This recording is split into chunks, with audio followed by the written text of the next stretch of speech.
Attackor versus Ultreon on MLG Metalopolis. This current score is 1-0 in favor of the University of Regina. Yeah, and here we're we going go. to have some fun. I hate to say it, but I think UofR is in a little bit of trouble here. Ultreon is a very high-ranked player.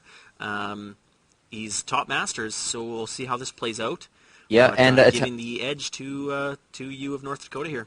You know what? I'm going to go ahead and agree with you. As far as the division separation goes, Attackor in mid-platinum, Ultreon and high Masters. I think anyone who looked at that would say, yeah, the Masters player is going to win. But you know that anything can happen, right? Like, I mean, a good timing attack will take an unsuspecting Zerg out. So yeah, it's really anyone's game. But I think we'll probably see a loss for the UofR here.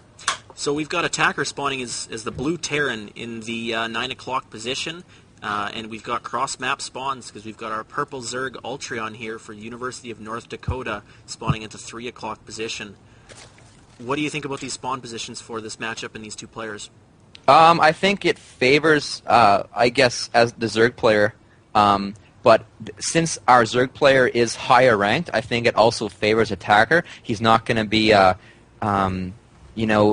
caught off guard by early aggression. If he's smart, he'll be able to scout anything that's coming for him. And I think he's more of a defensive player, so that will probably be in his favor. But as far as Zerg goes, I think the Zerg is sitting very comfortably. He's going to be able to take in a quick, easy third, so that's going to help him as well.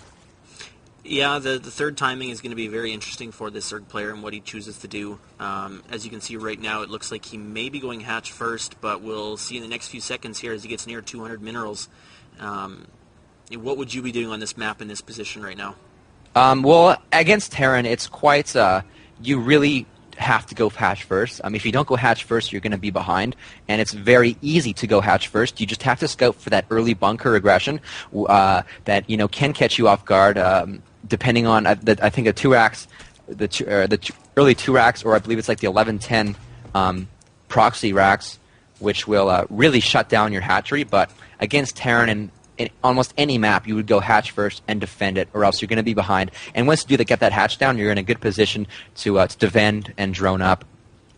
So I like that play from our Zerg player, Ultreon. Definitely. The pool just get dropped down. We don't have gas, so that'll be a telltale sign on what we're going to see for the rest of this early game. If he goes for gas, he's going to use speedlings to rely on defense. If he doesn't, he's going to want to use his queens and his spine crawlers to defend this hatchery here from any early attacks. But judging from the way Attackor's playing, I don't see anything really early coming out from Marines or Hellions. But with taking this second gas, he could be going up to some kind of Banshee harass. Yeah, that's true, and that's it.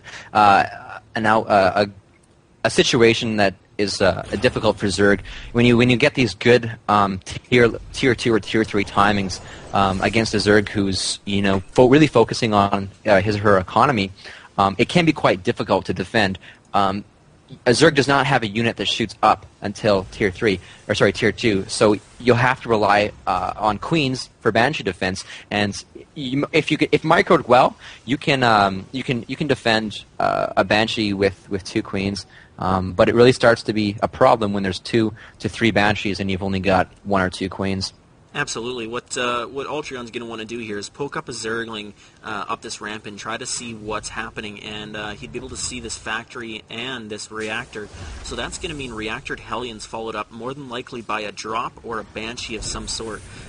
This second gas is not very common when a player is going for double reactor Hellions unless they're going to transition into something more tech-related like a starport. But we don't see anything going down here quite yet. We have got lots of minerals and lots of gas for Attackor, so I expect to see something soon. Yeah, and I think that might just be the nerves getting to him.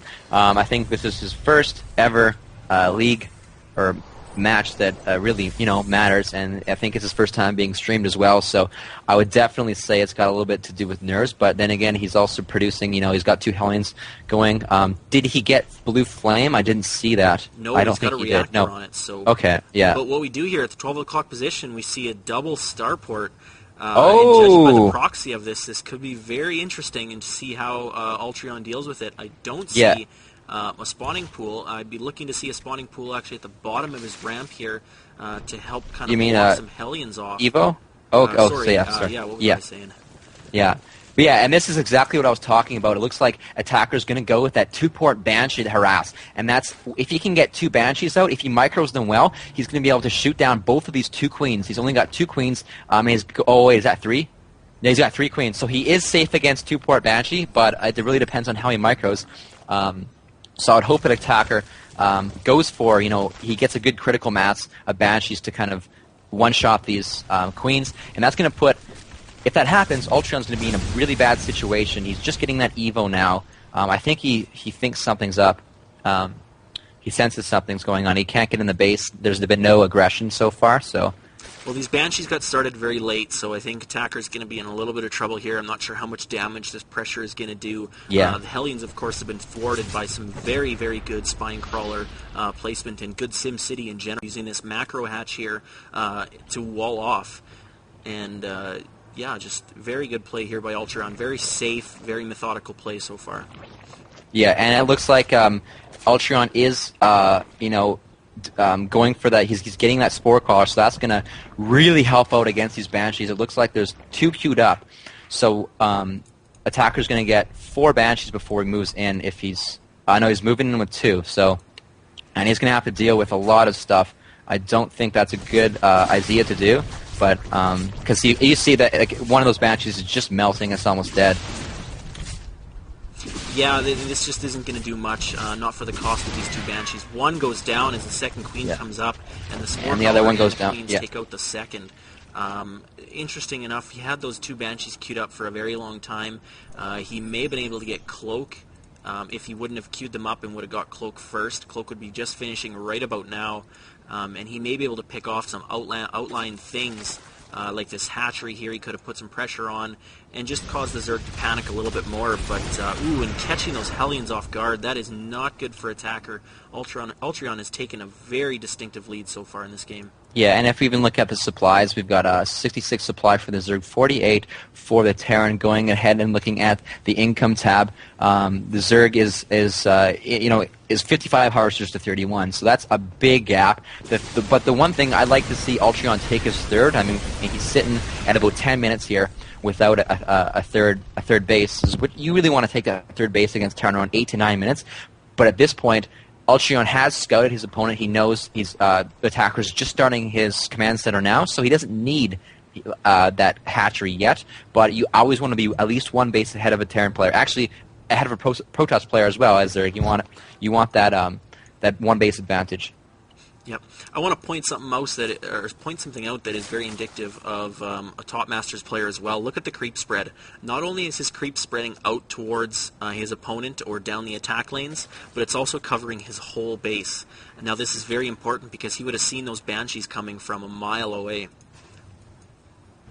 Yeah, it's definitely a good play, especially getting that one right in the behind the smoke in the back of his base. Yep. But we have a handful of Mutos going into Attackor's base. We're probably going to get some free SCV kills.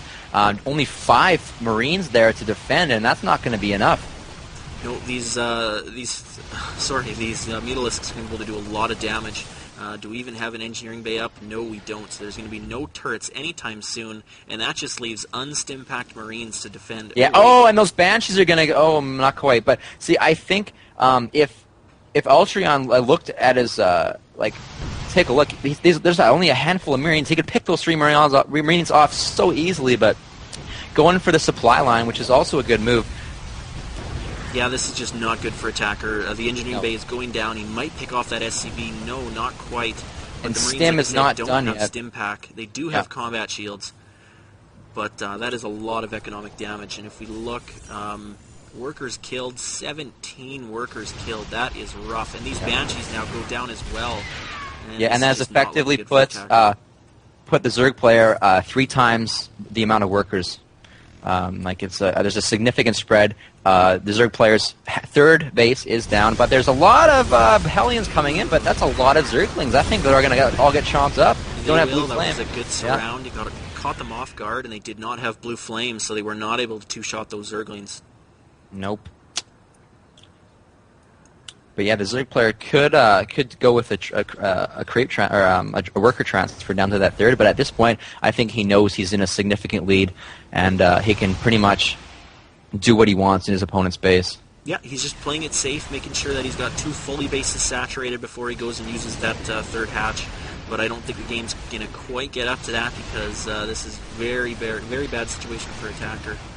Still no turrets in his supply lines, and that is not good.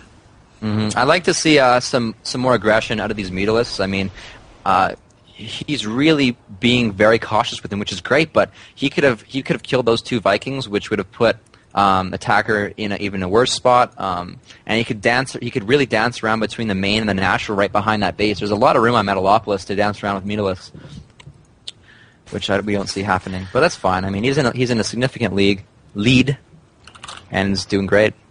And he's pushing it with all his units here. Yeah, lots of Banelings. Yeah. 88 Zerglings and 40 Banelings combined with his 11 Mutas. This is not going to be going well. An additional... Oh, the drops here from Attackor are getting picked off by the Mutas. 2 dropships and about, well, 12 Marines lost there. That is... yeah, I think this is pretty much... Oh, I'm lagging. Whoops. Yeah, so... yeah, this is pretty much going to be the last final push. There's a big Zerg swarm coming in, and there's the GG from Attackor. All right, and that means that University of North Dakota is going to tie up the series 1-1, and we're going to be going into the 3rd game.